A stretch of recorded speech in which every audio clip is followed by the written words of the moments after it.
I have buried many things in my life, but I never expected to bury silence. Not the kind that comes after a funeral, but the kind that comes before it, when everyone around you is too afraid to say what they truly think happened. My name is Helena Cole, 64 years old, mother of 2, and 3 weeks ago, I stood at a memorial service for my son, Dr. Daniel Cole, and his wife, Dr. Mira Cole, listening to words that felt rehearsed, sanitized, strangely distant, as if the people speaking had never known them at all. It was a tragic boating accident, they said. But I had raised that boy. I knew the steadiness of his hands. I knew the way he checked weather patterns 5 times before crossing a street, let alone getting on open water. I knew Mira sharp as glass, methodical to the last detail. People like them do not fall into the ocean by accident. Still, there was no evidence to challenge the story. The Coast Guard report felt strangely sparse, as though someone had already done the deciding long before I was allowed to understand anything. Their bodies were never recovered. The world simply decided they were gone. What no one expected and what I had not prepared for was the key. A small brass key in a thin envelope slid across a lawyer's desk, quiet as a whisper. "This was left for you, Mrs. Cole," said Mr. Adrian Mallory, my son's attorney. "Your son instructed that you were to have full access to the property at Point Verdant." I blinked at the name. I had heard it only a handful of times, spoken like a passing thought at the edge of a conversation. A coastal property they were renovating, he had said. A place not ready for visitors. And I believed him because I trusted him, because he was my son. But the key was heavy. Too heavy for chance or sentiment. It was the kind of key used only for something that was meant to stay hidden. I asked, "Why didn't he ever tell me more about it?" Adrian hesitated, not like a man searching for truth, but like a man choosing which truth to offer. "He said you might understand when you saw it." Understand what? Understand why? Understand how they died? Grief can paralyze a person. It can freeze the lungs, numb the spine, unravel the most basic thoughts. But sometimes grief does the opposite. It sharpens, it organizes, it reveals. 3 days later, I packed a single suitcase, filled my tank, and drove up the Northern California coastline, past cliffs and redwoods, the air colder and cleaner the farther I went. The sea was wide open, gray-blue and endless, like a breath held for too long. The road narrowed until it felt like it belonged only to me. At last, I reached it. The house did not look abandoned. It looked ready. Weathered cedar siding, large glass windows facing the ocean, wild cypress bending in the wind like sentinels standing guard. But the yard told a different story, ground packed from footsteps, a sandbox smoothed but not cleared, a swing swaying in the wind, though there was no child in sight. I stepped up to the door. The key was warm in my hand, though the air was cold. I slid it in. It turned too easily. Inside, everything was in order. Too in order. The kitchen counters were spotless, the refrigerator stocked not just with food, but with carefully labeled meals. The living room rug held faint impressions of small feet. A basket of children's books sat open on the floor, waiting for someone to return to them. The calendar on the wall was marked with notes in Mira's neat handwriting. Supply restock Tuesday. Check counts for Delta Protocol. Ava responds well to music therapy. Ava. Who was Ava? Every step I took made my heart beat harder, not with fear, but with recognition this house wasn't just lived in. It was working. I opened a door to what should have been a guest room and found a hospital bed instead. Tubing, monitors, medical carts, everything clean, maintained, still in use. I walked down the hallway. There were 3 more rooms like it. And at the far end, a steel-reinforced door with a biometric scanner. Not a home. Not a clinic. Something in between. Something illegal. Something hidden. Something necessary. I raised my hand to the scanner, not expecting anything, just acting on instinct. The light blinked. A soft tone. The lock clicked. The room below was not a basement. It was a pediatric oncology unit. Sterile. Gleaming. Prepared. 12 beds. 6 infusion stations. a sterilization chamber, a climate-controlled laboratory, detailed treatment logs pinned in careful order. On the far wall, written in Mira's graceful handwriting, were the words, Delta 7 response, 74%. Continue. They deserve more than waiting. Something caught my eye, a pair of small shoes. Light-up sneakers. Worn, not stored. This place was not abandoned. I turned slowly, pulse in my throat, when I heard the soft patter of feet, a child's voice at the top of the stairs. Are you Helena? You look like Daniel. A girl, thin, pale, but bright-eyed. My name is Ava, she said. Dr. Mira said you make cookies better than hospital crackers. Her voice was soft, uncertain, trusting. My grief broke open like a fault line, not in sobs but in clarity. Whatever my son and daughter-in-law were doing here, they had not died by accident. They had died for something. If you're watching this story, please consider liking this video and subscribing to the channel, and let me know in the comments where in the world are you listening from. It means more than you know to see how far these stories travel.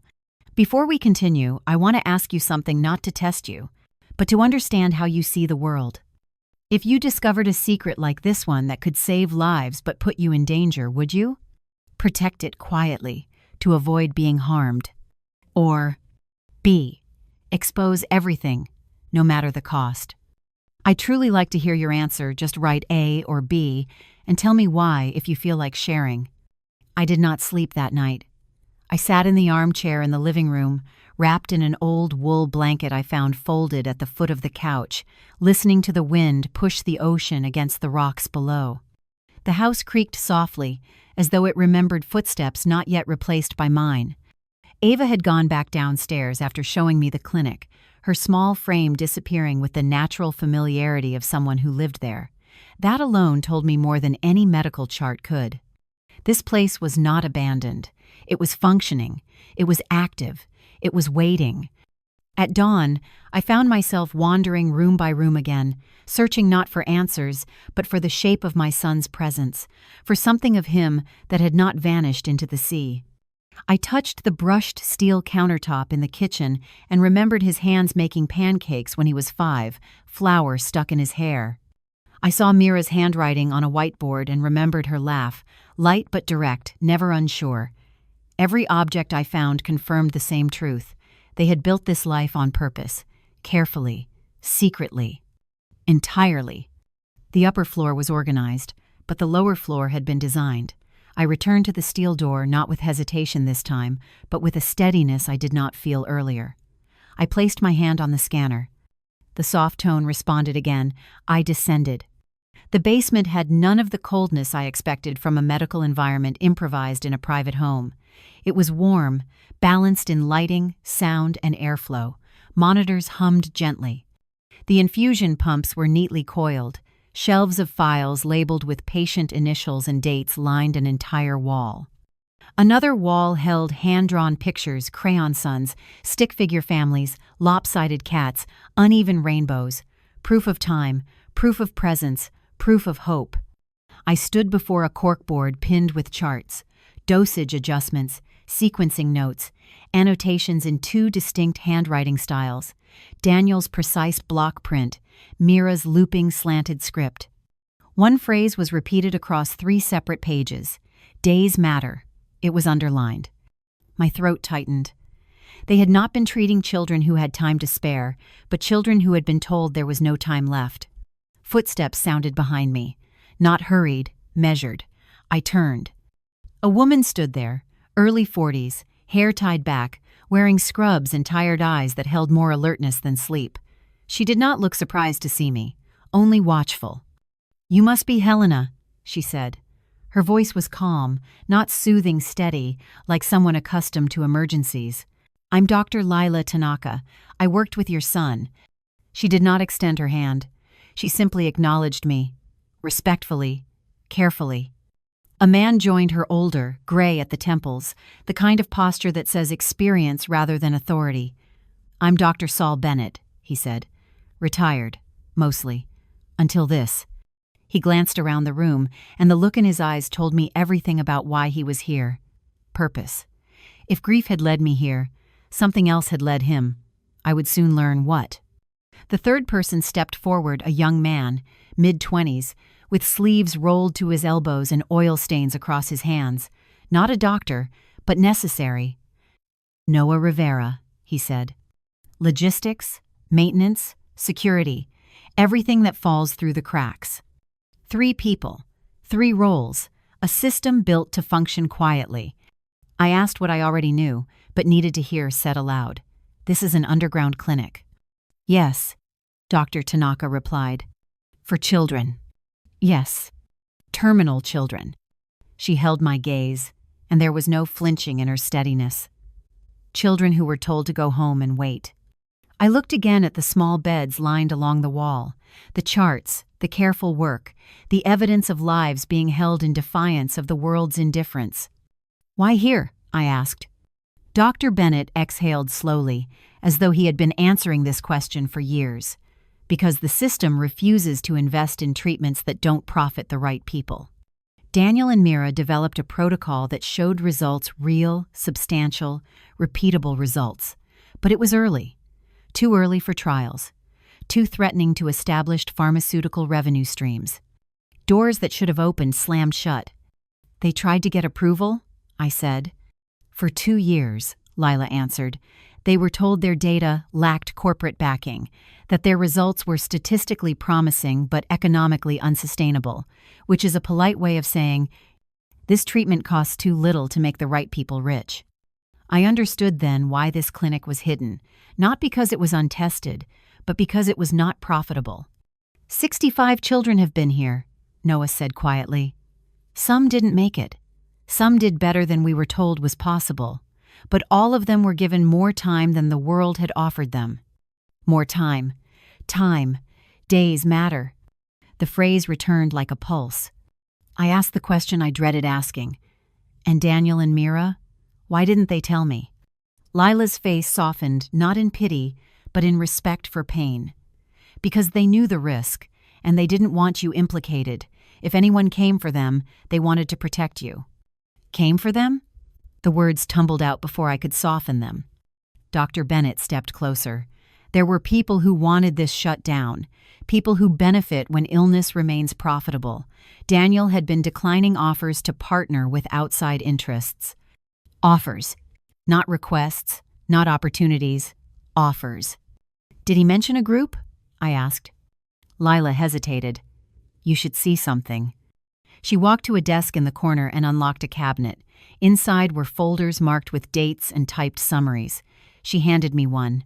On the front was the name, Aurora Strategic Group. The same name I had seen on the directory in San Francisco. The same name spoken like something harmless, polished, respectable. I read the first line of the first page, and my heart began to hammer hard against my ribs. It detailed a meeting my son had attended. A meeting where he had declined a contract that would have transferred the rights of his research protocol to a private holding entity. He had refused to surrender his work. The folder documented what came next. The letters, the warnings, the pressure, the threats framed as negotiations. I closed the folder slowly.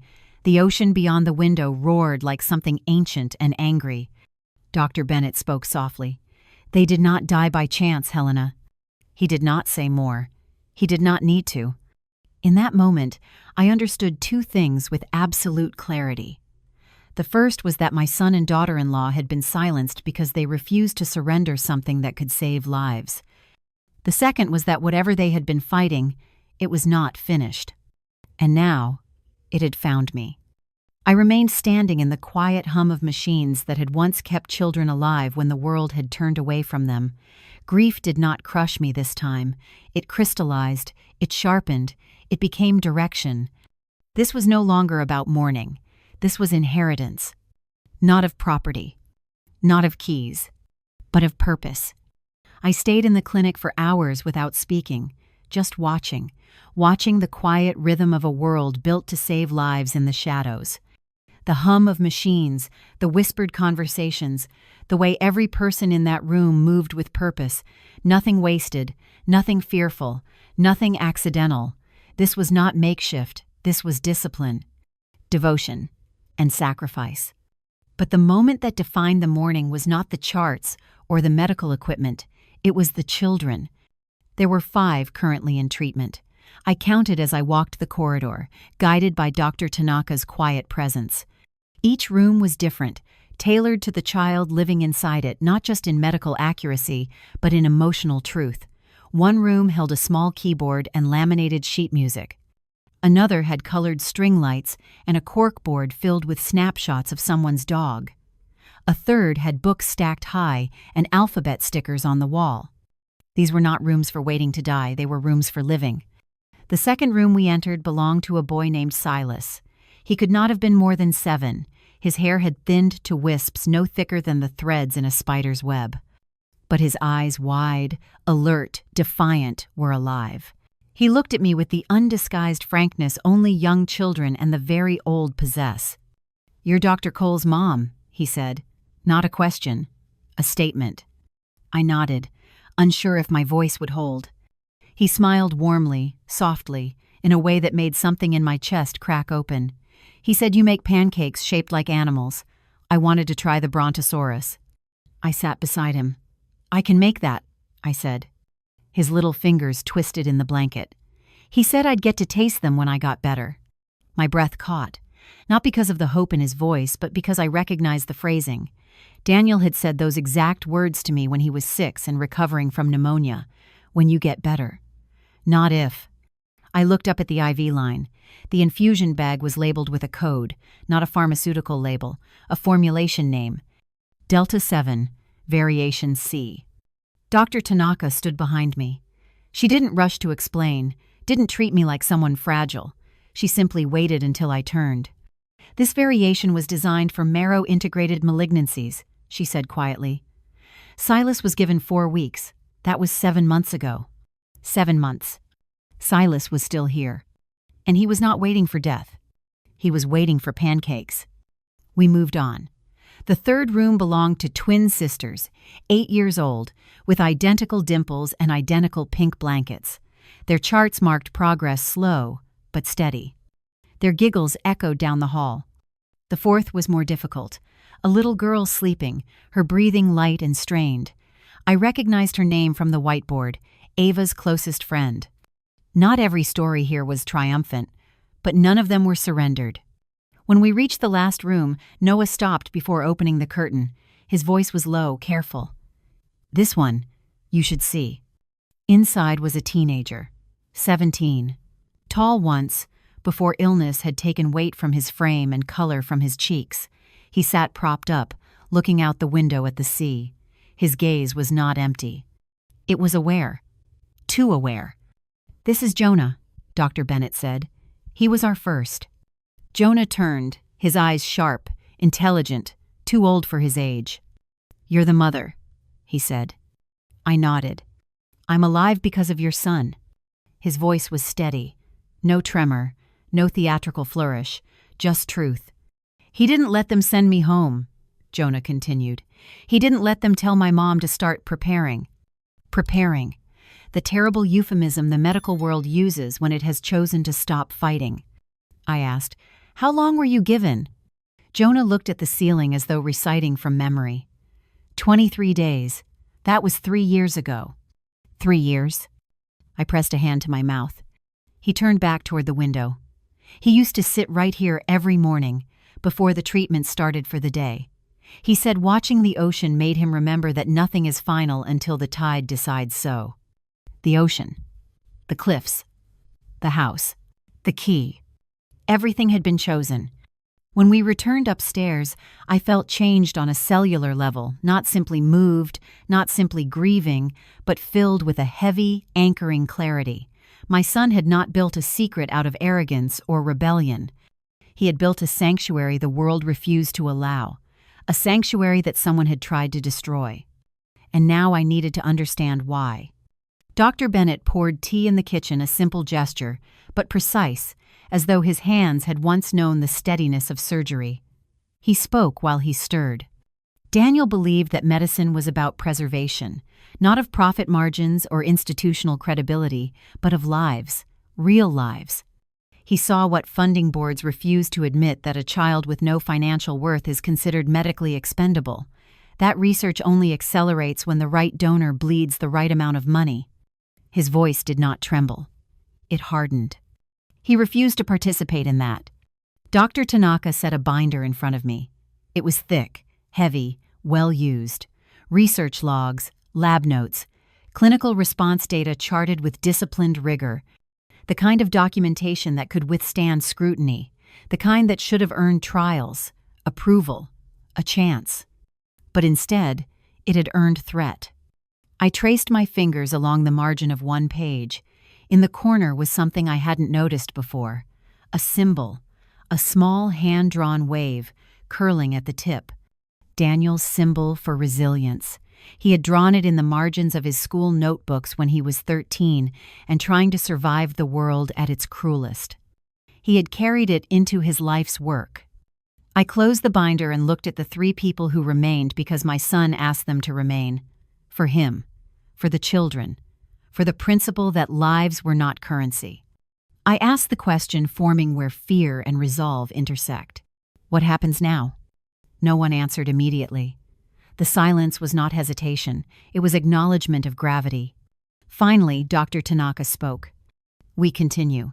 But now that you are here, the question is whether you are willing to carry what your son carried. The room was still. Grief does not make a person heroic. It simply strips away anything that is not essential. I understood now that I had not inherited a house. I had inherited a war. And I said, very quietly, "Tell me everything." The days that followed did not move the way ordinary days move. They did not pass so much as thicken air weighted with meaning, silence carrying intentions, every sound sharpened to significance. I was no longer simply observing the clinic. I had become part of its bloodstream. I helped where I could. I learned what I did not know. I listened more than I spoke. I kept my grief close, where it could steady me instead of break me. But the world beyond the cliffs did not remain unaware. It never does. It began quietly. Noah returned from a supply run with his jaw clenched tight enough to whiten the muscles at his temple. He unloaded boxes of saline solution and sterile instruments, but when he reached the final insulated container containing an enzyme compound essential to the Delta protocol, he stopped. He didn't open it. He didn't move. He just stared. "What's wrong?" I asked. He lifted the lid slowly. Inside were empty cooling trays. No vials, no packaging, no explanation. Only absence. Dr. Tanaka was at his side before I could speak. Her eyes scanned the interior with the practiced precision of someone who had learned to evaluate disaster without flinching. She didn't react visibly, but something in her posture changed. A tightening. A quiet, controlled fury. "That order was logged and cleared," she said. Noah nodded. "Yes," which means someone intercepted it after the clearance point. Dr. Bennett joined us, his hands folded behind his back. "We have backup stores, but not enough for extended treatment." He did not say what I could already feel rising like a tide. This was not coincidence. It was message. We gathered in the kitchen, the house now feeling smaller than it had before. No one raised their voice. No one panicked. They had expected something like this. I was the only one still adjusting to the knowledge that our enemy was not theoretical. It was present, moving, reaching. I spoke carefully, so my voice would not betray the tremor in my bones. "They know the clinic is still operating." Noah exhaled slowly. Or they assumed it might be. And now they're testing how deeply it is resourced. Testing, measuring, probing for weakness. "They won't stop there," Dr. Bennett said, his voice even. "This is the first move, a minor disruption, designed to see how we respond." The ocean outside seemed to press harder against the rocks, as if echoing the pressure closing in. "How did you survive this before?" I asked. Lila answered with quiet clarity. "By staying invisible. But invisibility is fragile, especially when something valuable glows in the dark." For the next week, we worked without speaking of the missing supply. We rationed carefully. We logged reactions meticulously. We kept movement minimal. Every routine became intentional. Every light was dimmed earlier. Every door was checked twice.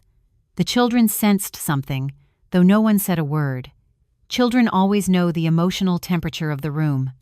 One evening, while preparing dinner in the kitchen, I noticed Ava standing at the window. She was not looking out at the sea. She was looking at the road leading to the property. "What are you searching for?" I asked. Her small shoulders lifted. "My mom used to say that when bad things come, they come quiet before they come loud." I crouched beside her. "Who taught you that?" She pointed to a photograph pinned by the hallway, one I had passed several times without really seeing it. A family portrait, a mother, father, and a child barely older than a toddler. The mother's smile was tired in a way I recognized, love stretched thin by fear. "She died 2 years ago," Ava said, almost matter-of-factly, "but she said this place was the best thing that ever happened to me." A silence opened between us. Not empty, full of everything unsaid. I placed my hand over hers on the windowsill. She didn't pull away. The next day, the quiet ended. It was not a dramatic arrival, no black cars, no broken gates. That would have been honest. Instead, the threat came in the form of a single envelope, sealed in matte gray, placed at the threshold of the front door while we were downstairs. No knock, no footprint in the gravel, no engine noise. Noah found it. He did not bring it inside. He carried it with tongs, placed it on stainless steel, and opened it without touching the paper. Inside was a single sheet. No letterhead, no signature. Only a sentence typed in clinical font. "Operations of this nature are unlicensed and endanger minors. Cease all activity immediately." Beneath it, a list of the children's full legal names and their parents' last known addresses. The room went very still. The threat was clear, not implied, not veiled, not suggested, a warning delivered with the precision of someone who expected obedience. I waited for fear to come. Instead, I felt something far steadier rise in me, something like iron. "They're not warning us," I said. "They're telling us they believe we will break." Dr. Bennett looked at me with an expression I could not immediately interpret. It was not surprise. It was recognition. "You understand now," he said quietly. Yes, I understood. This was not simply about medicine. This was not simply about law. This was about control, ownership, the belief that human lives could be balanced against profit. "Did my son ever consider stopping?" I asked. "No," Lila replied. "Not once." Noah added. "He told us that if they ever tried to shut this down, we would need someone outside the medical system, someone they could not discredit the same way." It took me a moment to realize what he meant. My son had chosen me, not because I was strong, not because I was brave, but because I was ordinary. Because I could not be dismissed as a rogue physician or a corrupted scientist. Because my grief was real, and real grief cannot be discredited. I sat with that knowledge, letting it settle into me not as burden, but as direction. "I will stay," I said, "not as a witness, not as a visitor, as a member of this place, as its voice." No one spoke for several breaths. Then Dr. Bennett nodded once. Then we moved to full protective protocol. The clinic shifted that night, locks reinforced, generators tested, emergency evacuation routes reviewed, not with panic but with practiced readiness. And as I watched these people, my son's people, prepare to defend life against those who would erase it, I realized something with absolute certainty. I had not come here to mourn my child. I had come here to continue him. The first test of my resolve came sooner than I expected. 3 days after the gray envelope arrived, the clinic settled into a cautious, quiet one that felt less like peace and more like the pause before a storm. The children continued their routines, but I could see the tension in the way they watched the adults. They understood more than anyone wanted to admit. Children in the presence of survival always do. They learned to read the air as well as they once read picture books. That afternoon, I stood with Dr. Bennett in the lab, reviewing treatment schedules and dosage intervals. He taught with patience, not the condescension of someone explaining a profession to an outsider, but the respect of someone preparing an equal. It struck me that grief had stripped away the parts of me that once hesitated. I no longer feared learning. I feared not knowing enough. We were reviewing charts when the power flickered. Once. Twice. Then stabilized. No alarm sounded. No child cried out. The machines held their rhythm, but in the silence that followed, every person in the clinic froze. We had long passed the point of believing in coincidence. Noah appeared in the doorway. "I'll check the generator," he said. He left without waiting for a reply. I followed. We walked the narrow path behind the house, the wind carrying the smell of salt and pine. The generator shed stood at the edge of the property, beside a slope that dropped into dense brush. Noah unlocked the door and stepped inside. The generator was running. The lights glowed green. "It shouldn't have flickered," he murmured. He lifted a panel. Wires lay exposed, one nearly severed, the copper inside frayed. Cut. Not failed. My pulse moved cold through my chest.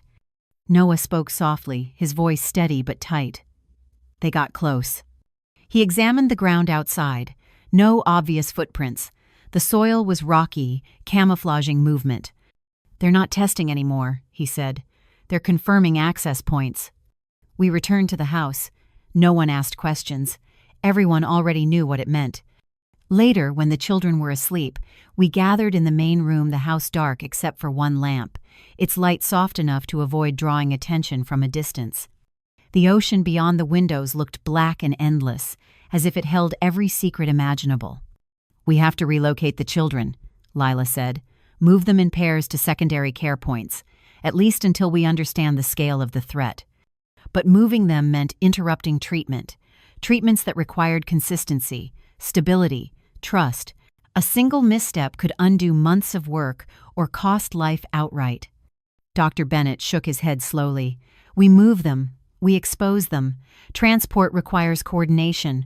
Coordination requires signals. Signals can be traced." "Staying makes them targets," Lila said. "Leaving does too," he replied. The two of them weren't arguing. They were standing on opposite edges of the same impossible truth. I listened, not as an outsider, but as someone who now carried the weight with them. Then I spoke.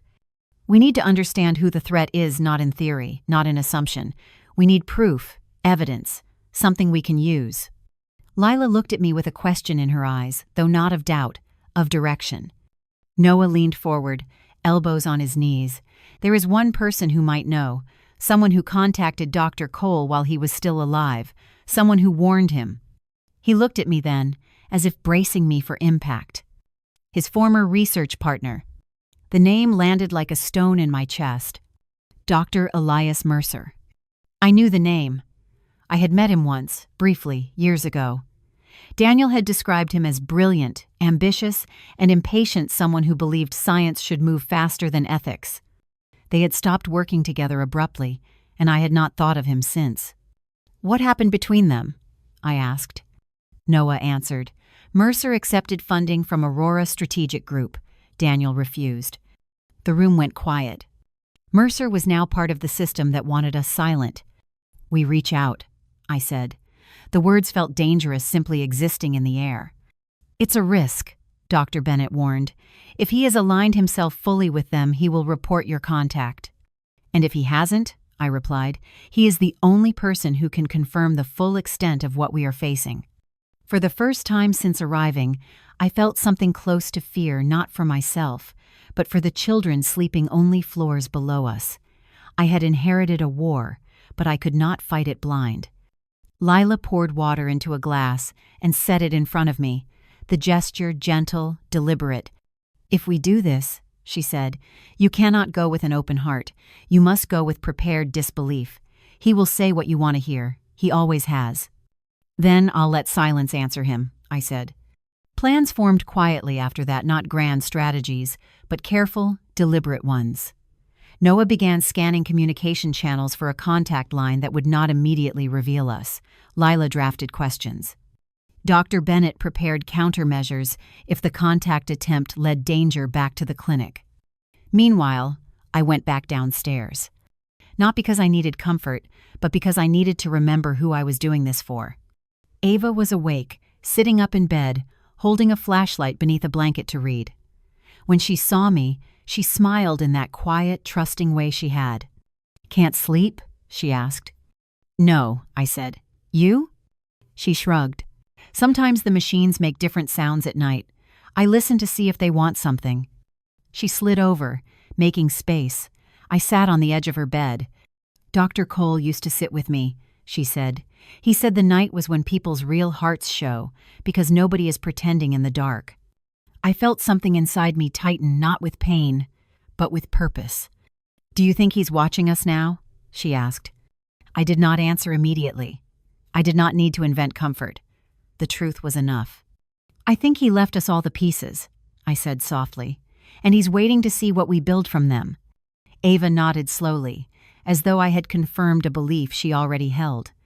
"Then we can't break," she said. "No," I replied, "we cannot." I remained with her until she fell asleep, the rise and fall of her breath as steady as the tide outside. When I finally stood and walked back upstairs, the house felt different. Not less threatened, but less alone.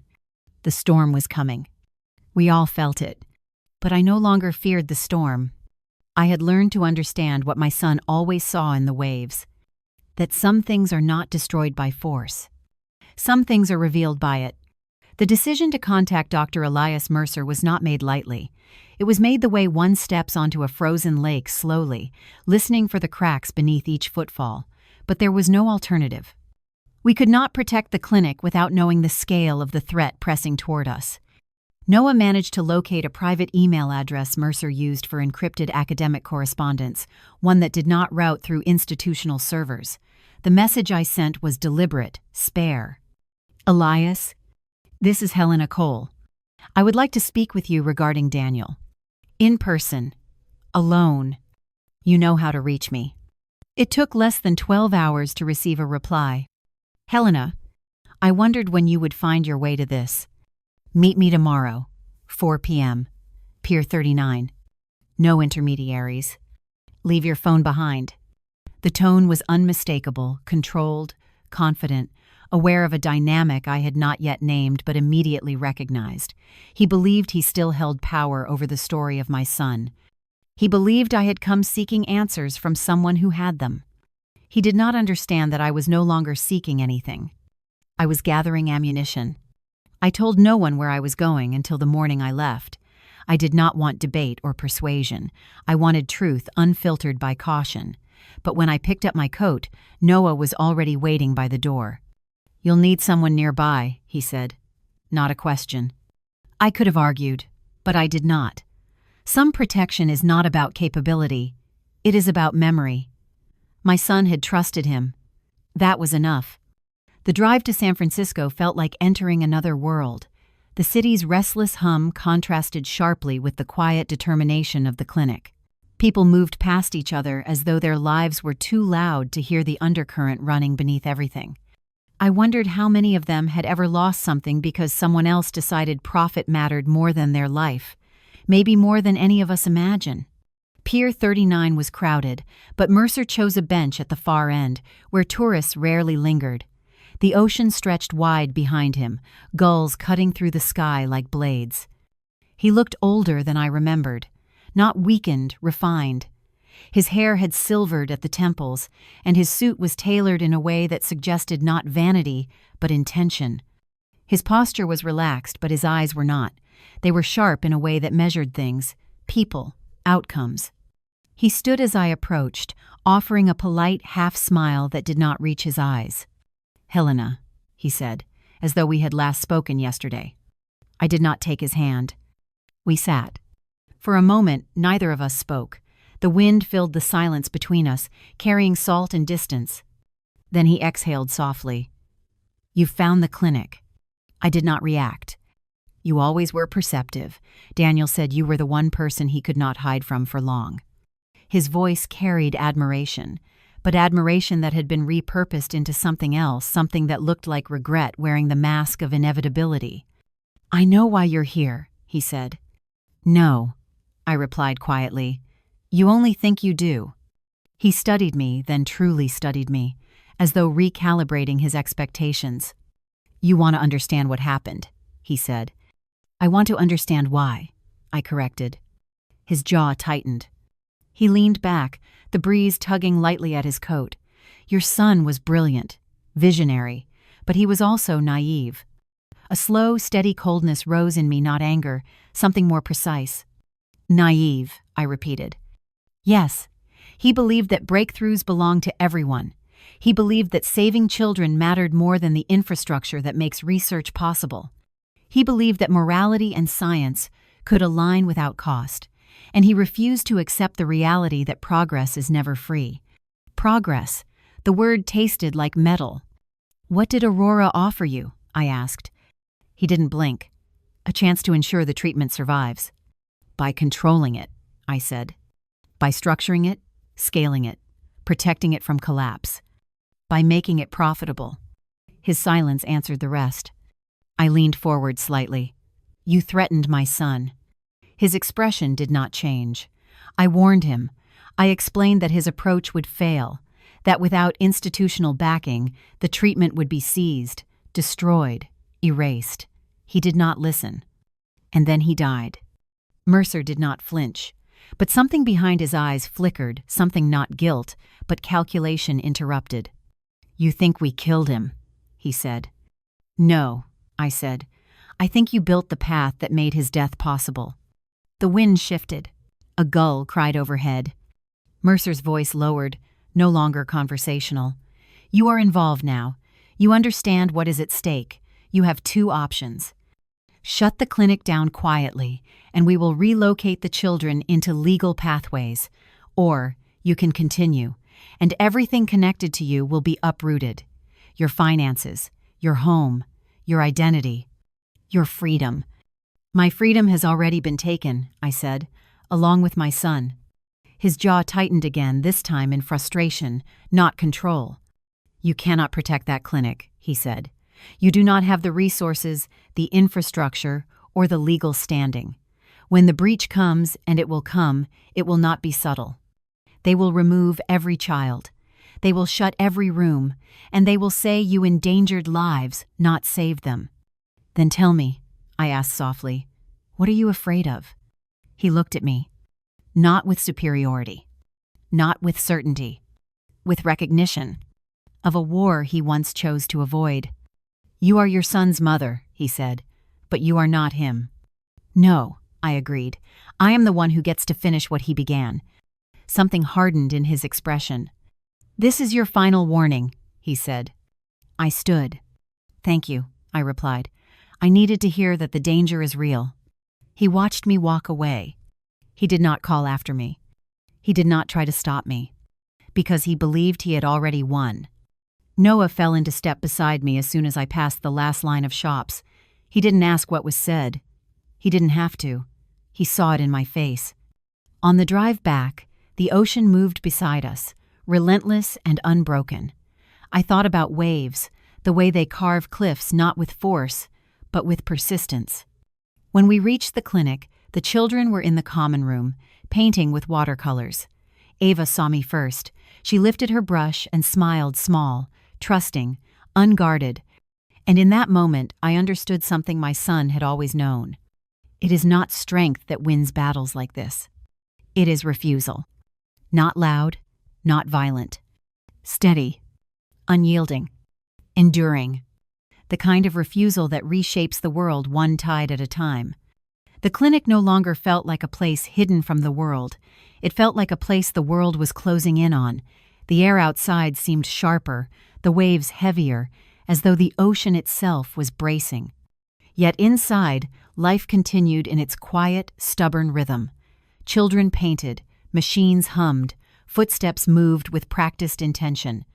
And yet everyone felt the unseen shift, the sense that the coast was no longer wide enough to protect us.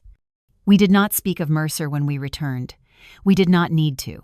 Truth carries its own gravity. It settles into the walls, into the air, into the lungs. Everyone could feel what I had brought back with me. Confirmation. The threat was organized, resourced, certain, and confident in its eventual victory. I did not sleep that night. I walked the corridor between the children's rooms, listening to their breathing. Each breath felt earned, precious, fragile. I thought of the families whose names were listed in the gray envelope. I wondered if they sensed the danger pressing toward the cliffside house that had become sanctuary and refuge. Near dawn, I found Dr. Bennett in the kitchen, standing over the sink, his hands braced on the counter. A single cup of tea sat cooling beside him, untouched. "You saw him," he said, without turning. "Yes. And he thinks we will break." Dr. Bennett exhaled quietly. "They always assume that. They always believe fear will do the work for them." "But he also believes he is right," I said. "He believes the only way this treatment survives is if it is owned." Dr. Bennett turned then. His eyes held a tiredness that had nothing to do with age. "Ownership has never saved a life," he said. "Only care has." I realized then how many times he had witnessed systems fail, children the world had already written off, how many times he had stood at the threshold between resignation and hope, and how many times he had chosen hope, even knowing it cost him almost everything. "We need something irreversible," I said, "something that ensures the clinic cannot be erased quietly." Dr. Bennett nodded slowly. "Something that pushes the truth into daylight."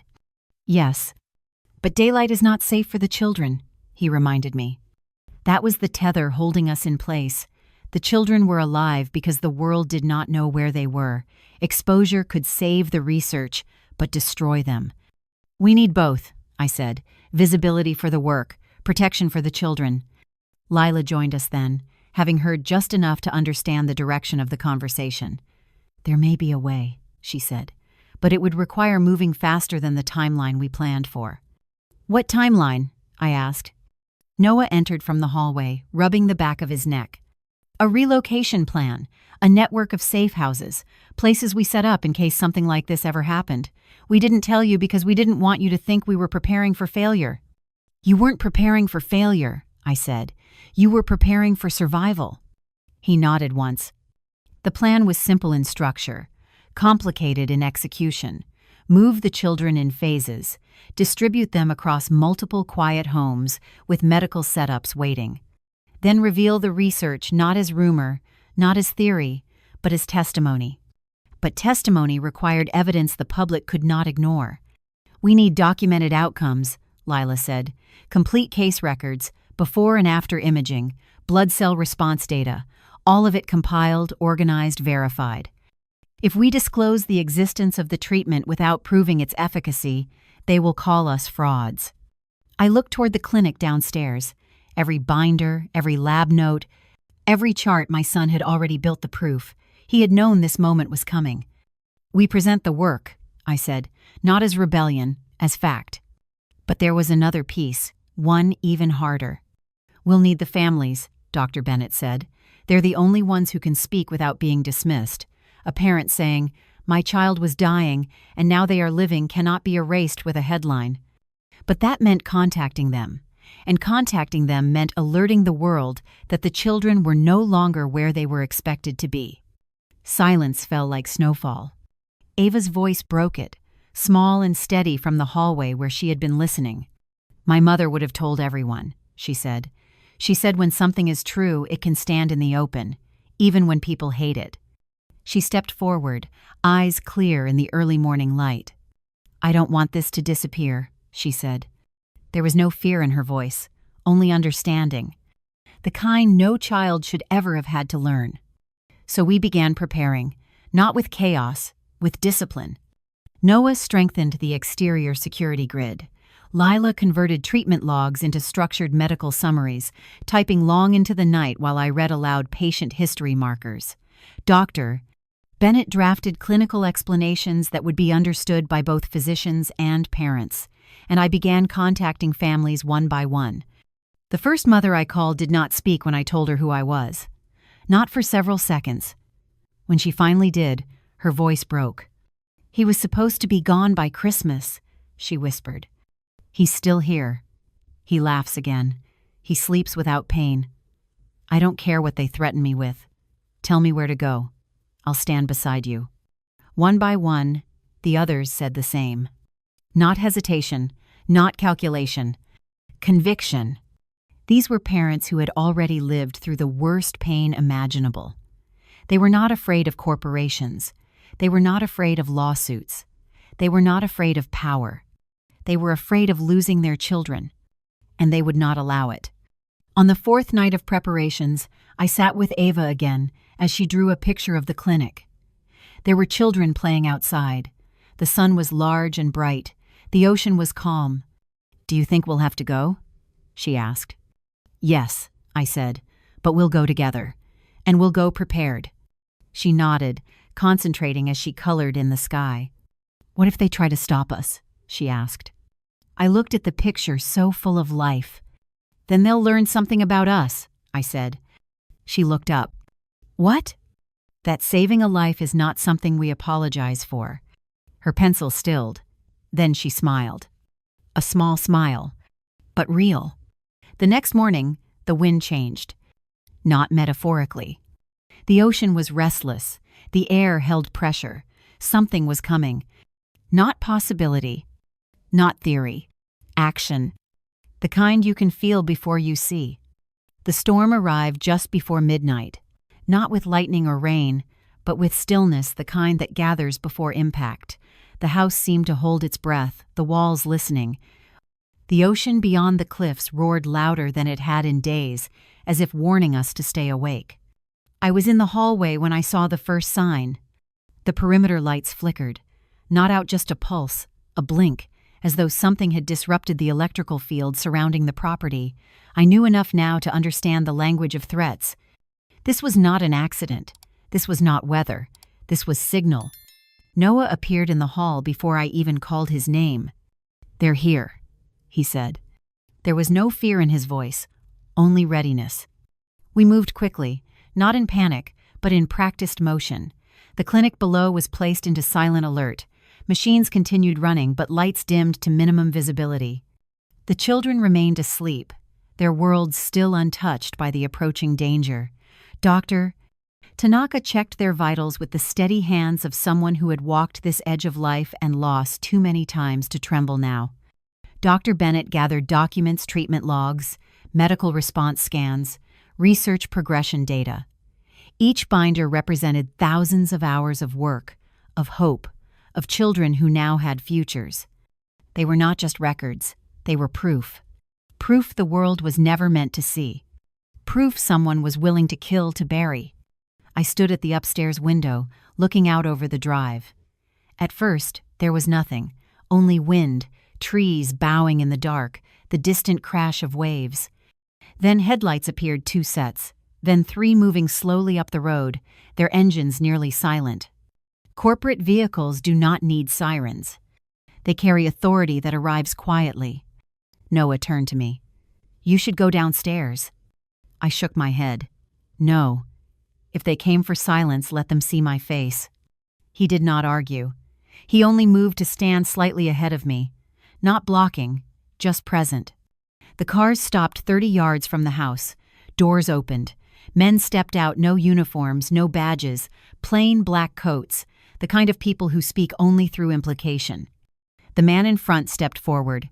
He was tall, clean-cut, his expression calm in the way that means calculation, not peace. He did not shout. He did not posture. "Mrs. Cole," he called. "We're here to assist with an emergency safety compliance review. We've received credible reports regarding unlicensed medical activity. Please allow us entry." He said the words as if they were law, as if legality itself belonged to him. I stepped onto the porch. "There is no emergency here," I said. His smile was small, professional, rehearsed. "That is what we're here to verify." Behind him, one of the men lifted a case, heavy, metal, sealed. It was not medical equipment, it was seizure equipment, prepared to remove children. For a moment, the world narrowed to sound the ocean, the wind, my own heartbeat. "You will not enter this house," I said. His eyes flicked, only briefly, to the door behind me, to what he could not see but absolutely knew was there. "This facility is in violation of state and federal regulation," he said. "If you attempt to obstruct, you will be held personally liable." I stepped one more pace forward. "Those children were sent home to die," I said. "This is the only place in the world where they are living. If you open one door in that clinic, you are not enforcing law, you are ending lives." The man's expression did not change. He already knew. This was not ignorance. This was choice. "We are not here to debate ethics," he replied. "We are here to enforce compliance." Noah, standing beside me, spoke then low, precise.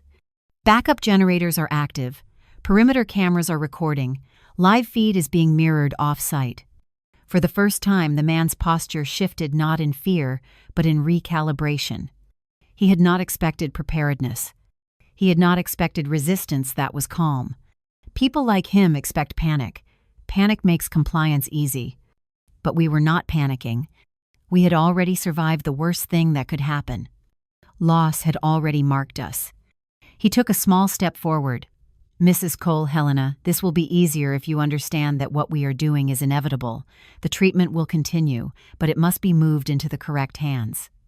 "The hands that can profit from it," I said. His silence was agreement. There it was. The truth spoken without speaking. I lifted my chin. "You will not take anything from this house. Not one child, not one chart, not one vial. You may return with a warrant. But if you cross this threshold tonight, the world will know exactly what you came here to do."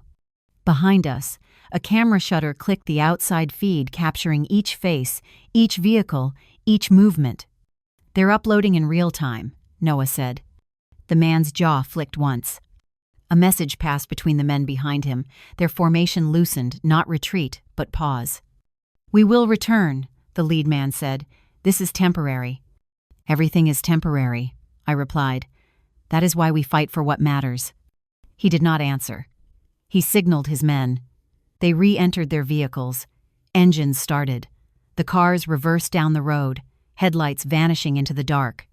The moment they were gone, I felt my legs tremble, not with fear, but with the weight of the line we had just crossed. We were no longer hidden. We were no longer waiting. We were no longer reacting. We were standing. When I turned, I saw Dr. Bennett watching from the doorway. His voice was quiet, but it carried something new. Not caution, not warning. Respect. "You spoke like Daniel," he said. I shook my head. No. My voice was steady. I spoke like his mother. By morning, the wind had shifted again. The ocean was no longer restless, it was purposeful, as if it too understood that the night had drawn a boundary that could never be undone. The clinic moved with a silent urgency, every task precise, every breath deliberate. There was no room now for hesitation. We were past that. We were entering the part of the story where choices define futures. The families had begun to respond to my calls. One by one, they confirmed they would come. Not with fear, not with doubt, with the clarity of those who had already buried futures once and refused to do so again. The first family arrived just before sunrise. A mother and father from Oregon. Their daughter, Eliza, 8 years old, wrapped in a blanket patterned with cartoon stars. Her smile was small but unmistakably alive. They drove 12 hours through the night, bringing everything they owned that still felt meaningful. The mother stepped out of the car and saw me, and before I could speak, she threw her arms around me not as gratitude, but as recognition. "You're the reason she's here," she whispered. "Not gone." I shook my head. "Your daughter is alive because she refused to leave this world. We only refused to let it forget her." Her husband began unloading suitcases, medical folders, photo albums. He worked with the stillness of a man who had cried himself empty long before dawn. More families followed. A father holding the hand of his teenage son, whose once thinning hair now grew thick at the temples. A grandmother who had taken custody of her grandson after his mother died, her grip on his shoulders protective and unwavering. A couple carrying their toddler between them, her tiny head resting on her father's shoulder, breathing evenly, breathing easily. One by one, they crossed the threshold of the house. And one by one, the house expanded not in walls or rooms, but in meaning. Grief had brought me here, purpose kept me here, but belonging, this quiet, unexpected forming of family, was what anchored me. We gathered them in the large living room upstairs. Sunlight filtered in through the tall windows facing the sea. The children clustered together on rugs and cushions, forming a constellation of lives once considered already lost. The adults sat in a loose circle. Some held hands, some held photographs.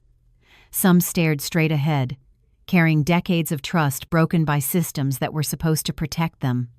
I stood before them, not as a leader, not as a savior, but as someone who had walked through the same valley of unthinkable loss. My son and daughter-in-law built this place, I began, not because the world supported what they were doing, but because the world refused to. Every child here was given a countdown. Every parent here was told to surrender. And yet you didn't. You fought. You searched. You arrived. And because of that, your children are here. Alive. Some faces tightened, some softened, some broke. But now the world has noticed what was done here, and the people who profit from sickness will not allow this place to continue in the shadows. A murmur moved through the room, not fear, but understanding. We have two options, I continued. Hide again and eventually be found, or step into the open with the truth, not speculation, not rumor, truth, data, evidence, and your voices. No one can erase the testimony of those who refuse to accept death as the final instruction. Silence settled, dense as the tide before a break. The first mother, the one who had hugged me, spoke. We testify. Her voice did not waver. The father beside her nodded. We've already lived the worst. There is nothing left to fear. One by one, heads lifted, hands tightened. Something fierce entered the room, not loud, not dramatic. Conviction. We are not going to expose the children, Dr. Bennett said, stepping forward. Their identities will remain sealed. Medical records can be anonymized for publication. Testimonies can be given with selective disclosure. We will not sacrifice the children to win the argument. Lila added, we will release the research in segments, not one report, but a cascade. So even if something happens to one file, the others remain. Backup servers are already being configured. Noah unfolded a map and placed it on the table. Marked along the coastline and inland valleys were small homes, cabins, and converted rentals. The relocation plan will begin tonight, he said. Pairs, family units first, no repeated routes, no predictable timing. The reality struck hard then, not despair, but the magnitude of what we were choosing. We were not running. We were positioning. The mothers and fathers gathered their children. Some brushed hair from foreheads as if memorizing the texture. Some whispered to small ears. Some simply held on. Ava approached me. She carried her drawing of the clinic, the one with the children outside and the calm sea. Can I take this with me? She asked. I knelt down. Of course. She looked at the picture again, then up at me with a steadiness no child should have learned so young. Will we come back? She asked. The truth rose in my throat, not heavy, but clear. Not to the building, I said, but to the purpose. Yes, always to the purpose. She nodded, slipped her hand into mine, and we walked downstairs together. That night, the relocations began. Not in chaos. In silence. Doors opened gently. Bags were lifted quietly. Children were carried like something sacred. Cars drove out one by one, their headlights off until they reached the coastal highway. Each departure felt like a breath held and released. Each family carried a piece of the clinic with them. Not medical records, not equipment, not even memories. Truth, the kind that spreads, the kind that does not die. I stood at the window long after the last card disappeared. The house was no longer full. The hallways echoed. The rooms were still. But the stillness was not absence. It was preparation. The world believed it was closing in to silence us. But we were already moving outward. Not as fugitives, as witnesses, as survivors, as evidence. The house felt immeasurably large after the last child left. For the first time since I arrived, the silence was not filled with hidden footsteps or whispered laughter or quiet breathing through the night. Every room held an echo. Every wall remembered touch. Grief and purpose had carved themselves into the grain of the floors. And now, for a brief breath of time, the house was only itself a shell of what had lived here. But emptiness is not the same as absence, and stillness is not the same as surrender. We did not sleep, none of us. There was work to do before daylight. Lila remained at the long wooden table, assembling the final release packet: clinical evidence, anonymized case studies, medical imaging, video logs. Not the kind of data that could be dismissed with a headline, the kind that demanded to be reckoned with. Dr. Bennett drafted the statement that would accompany it. Not dramatic, not angry, not accusatory. Clear, precise, irrefutable. He wrote it the way a surgeon cuts away what does not belong, leaving only truth. Noah secured the last of the encrypted upload channels, routing them through multiple continents, mirrored across independent server networks, backed up on physical drives that were already on their way to 3 different cities. It would not matter if a system crashed. It would not matter if someone tried to overwhelm or intercept or deny. The truth was already woven too widely to be undone. My task was the final one. I stood in the clinic one last time. The lights were low, the machines silent, the beds empty, the drawings still taped to the walls. I walked slowly past each room, pressing my fingertips to the frames of the doorways. Not to hold on, but to remember. When I reached the lab, I did not cry. I thought I might, but grief had changed its shape by now. It no longer broke. It burned. It warmed. It guided. It had become the flame I walked by. On the central table was the notebook. The one with Daniel's careful handwriting, Mira's looping notations, the margins filled with small drawings of waves. I had not opened it yet, not fully. I had been afraid of what it would feel like to see his voice on the page when I could not hear it in the air. But now was not a moment for fear. I sat, and I opened it. It did not begin with formulas, or measurements, or trial progression summaries. It began with a sentence. Life is not measured by length, but by the amount of love held inside it. My breath caught, but not in pain, in understanding. He had not built the clinic out of defiance.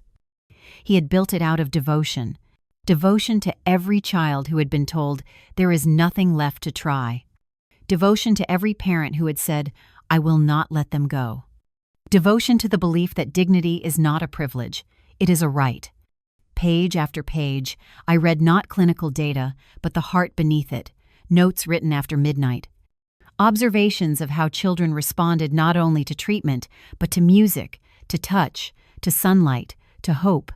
This was not just medicine, this was restoration. And as I turned the final page, I found something else. My name. A letter, handwritten, sealed with tape so old it had yellowed at the edges. I opened it with hands that did not shake. Mother, if you are reading this, then the world has taken a shape we feared but prepared for. I could not tell you the truth while I was alive. I refused to make you choose between the law and the child you raised. But I know you. I know you have always walked toward what is right, even when it costs, especially when it costs. There will come a moment when the clinic stands at the edge of disappearance, when the world believes it is winning, when you are asked whether you will continue. This is that moment. If you choose to step back, no one will fault you. The children will still have lived more than they were promised. The research will survive in fragments, and you will not have to carry what I carried. But if you choose to continue, then you will save lives I will never meet. You will finish what I began, and I will still be here, not in memory, in purpose. Whichever you choose, I love you. Your son, Daniel. The letter did not hollow me. It filled me. I closed the notebook gently. I stood, and I walked upstairs. Lila looked up when I entered the room. It's time, she said. I nodded. Noah initiated the upload. The data went first, then the medical files. Then the testimony videos recorded quietly in kitchens, bedrooms, back porches, cars parked under early morning skies, mothers holding photographs, fathers holding memories, children holding futures they were never meant to have. And then the statement went live. It was not dramatic. It did not accuse or rage. It simply told the truth. That a treatment existed. That it worked. That it had been buried. That the world had valued profit over children. And that we would not be silent. The upload completed. There was no cheer, no sound of triumph, only breath. We stepped outside. The ocean stretched before us, vast and patient. The horizon was beginning to lighten. A pale blue glow pushed at the edge of the night, not sudden but certain. Dawn does not ask permission to arrive. It simply does. The first notifications began vibrating through the satellite receiver. Then more. Then more. The truth was spreading. Not as scandal. As revelation. Dr. Bennett exhaled softly. This is only the beginning. Yes, I said, but beginnings are powerful. We stood together in the cold morning air, the wind lifting the edges of our coats, the cliff beneath us firm, the sea below relentless. The world would respond soon. There would be investigation, retaliation, discrediting, threats, noise. But the children were safe. The truth was free. And purpose had been inherited. Not in grief. In love. Love strong enough to confront the world. Love deep enough to change it. What began as one mother's grief became something far larger than loss. Helena entered the clinic searching for answers about her son's death, and instead discovered a hidden world built on courage, compassion, and the refusal to surrender. The children in that house were not just patients. They were testaments to what love looks like when it refuses to accept the limits imposed by fear or profit. The people working there did not choose the easy path, they chose the necessary one. They chose to hold on to life even when institutions, systems, and financial interests said those lives were already over. Helena did not simply inherit a key or a property, she inherited responsibility. Not the kind written in legal documents, but the kind written into the sole responsibility to protect what is good, to carry forward what is true, to refuse to let silence be the final note in a song that deserved to continue. She did not begin as a fighter. She became one because love required her to stand where others had fallen. When the world came to erase the clinic, Helena did not meet them with force or rage. She met them with truth. Truth is not loud, but it is enduring. Truth does not always protect us from pain, but it protects us from becoming small. In the end, the clinic did not lose because its walls were taken down. It won because its purpose moved beyond those walls, carried by the families, by the children, and by every person who believed life mattered more than ownership. The lesson here is not only about medicine, or corruption, or loss, it is about the power of refusing to let love end where others say it must. It is about continuing forward even when the world tells you there is nothing left to fight for. Sometimes, the greatest act of resistance is simply refusing to give up on what matters. And in our own lives, this lesson applies quietly but profoundly. When you love someone or something deeply, do not let circumstances, systems, or the fear of judgment convince you to step back. Stand firm, speak, even when your voice trembles. Protect what is good, even when you stand alone. You may not realize it, but your persistence may be the reason someone else gets a chance to live, to grow, to hope. Before we end, I'd like to hear your heart. If you were in Helena's place, faced with danger, but also with the chance to save lives, what do you think you would have done? Would you continue the mission or step back for safety? I'd truly love to hear your thoughts. Just share your answer in the comments. And if this story moved you, please consider subscribing to the channel. Your support gives us the strength and motivation to continue creating meaningful stories like this one. Thank you for being here.